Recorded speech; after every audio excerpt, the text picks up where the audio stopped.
Baik, bismillahirrahmanirrahim. Assalamualaikum warahmatullahi wabarakatuh. Waalaikumsalam warahmatullahi wabarakatuh. Alhamdulillah wassalatu wassalamu ala Rasulillah wa ala alihi wa sahbihi ajmain. Amma ba'd. Kita lanjutkan pelajaran tentang murojaah, yakni materi kultum keluarga 2021. Telah sampai halaman berapa kemarin? Ada ingat?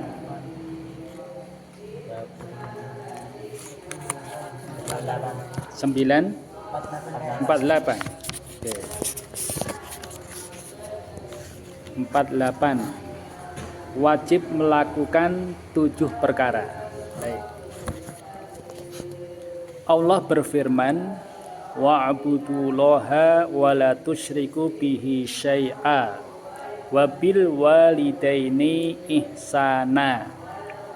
Sembahlah Allah dan janganlah kamu mempersekutukannya dengan sesuatu pun, dan berbuat baiklah kepada 2 orang ibu bapak. Surat apa ini? An-Nisa ayat 36. Penjelasan.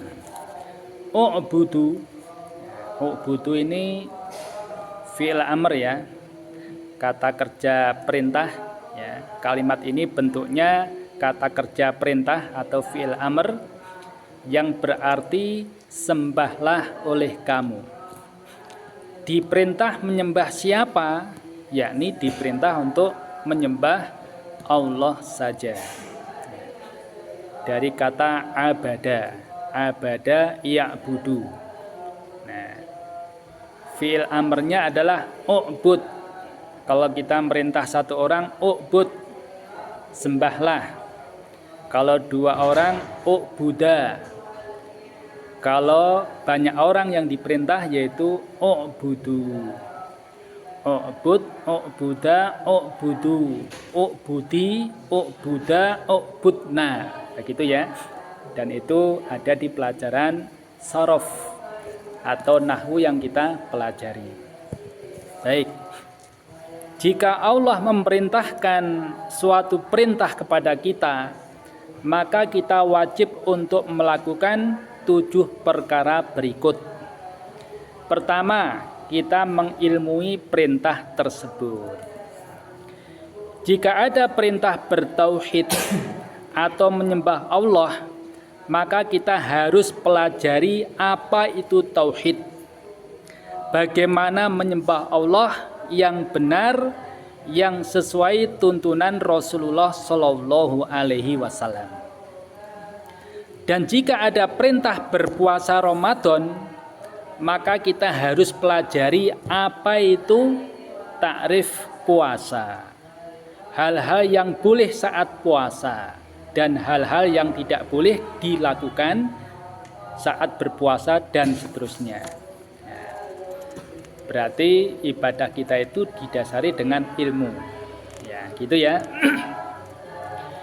Kedua, kita mencintai perintah tersebut.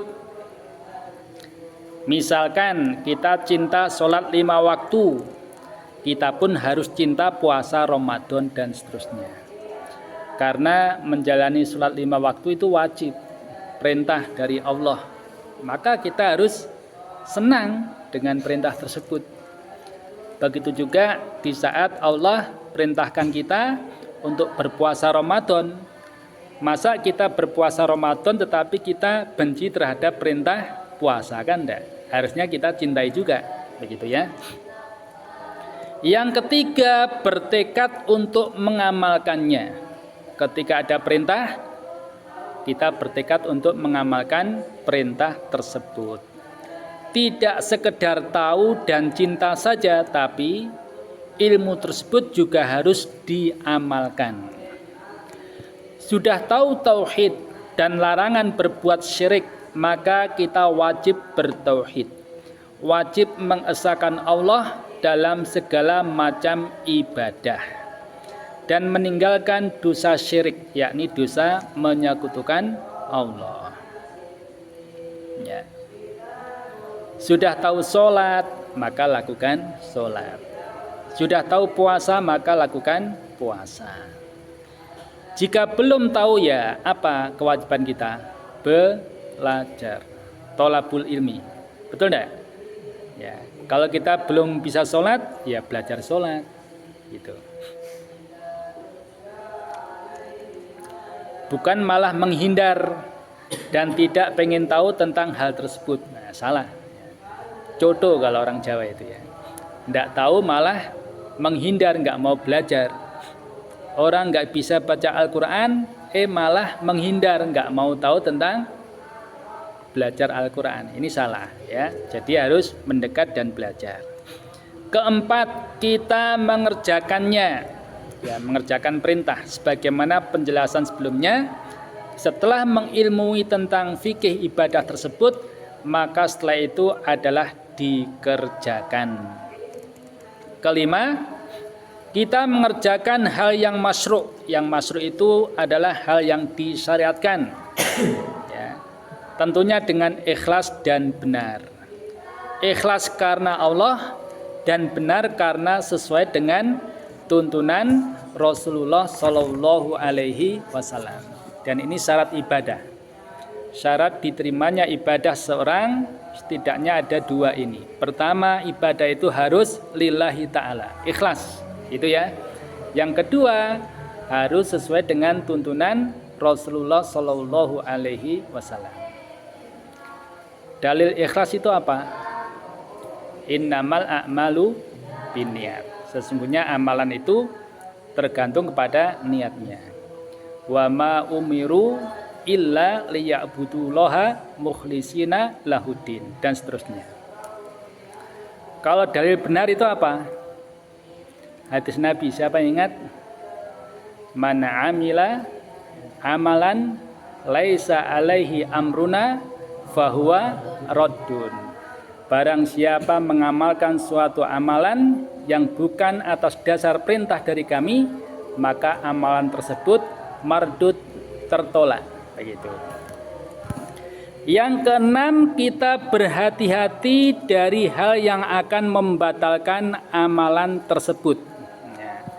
Misalkan, pembatal puasa adalah minum dengan sengaja saat berwudu.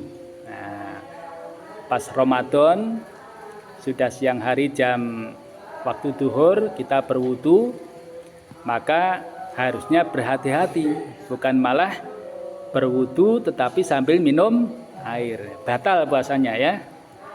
Dengan demikian saat berwudu kita harus berhati-hati, jangan sampai kita minum airnya. Tapi jika minum karena lupa, maka puasanya tidak batal.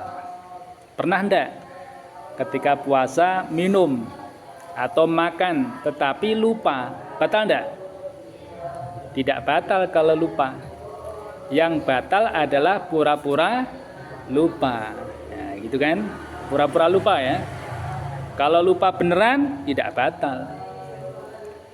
Yang ketujuh, berusaha istiqomah di atasnya. Jadi berusaha istiqomah di atasnya, yaitu terus-menerus melakukan ibadah tersebut sesuai dengan apa yang disyariatkan. Wallahu ta'ala a'lam.